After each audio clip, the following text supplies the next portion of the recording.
Hey guys, how's it going? Nate here. Welcome to the tool shed. This is the XRU23 18-volt string trimmer from Makita, and I'm going to show you how to install the head on it. So this is straight out the box, doesn't have the guard on it or anything, no battery in it, and I'm ready to install the head. All I need is this Allen wrench, hex wrench that they include with the kit, and the actual head here, as you can see. So the first thing I'm going to do, I'm going to take the Allen wrench, I'm going to stick the long side into this little hole here. It says it's in the side there, and then what I'm going to do is I'm going to rotate the spindle until it locks up. Now it was in the right spot there, so I didn't have to move it at all, but you may have to rotate it around until this slips into place. You have to push a little bit and wait until that locks in place. Once you do that, you just put the head on and you're going to turn it counterclockwise until it starts turning on.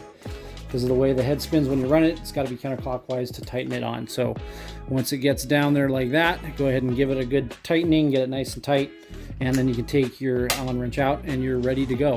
I'm going to have another video on how to replace the string in this head on my channel, so check that out. And that's what I got for you guys. If this was helpful at all to you, I'd really appreciate a like. It helps the channel out a ton. And thanks for watching. I'll catch you in the next video.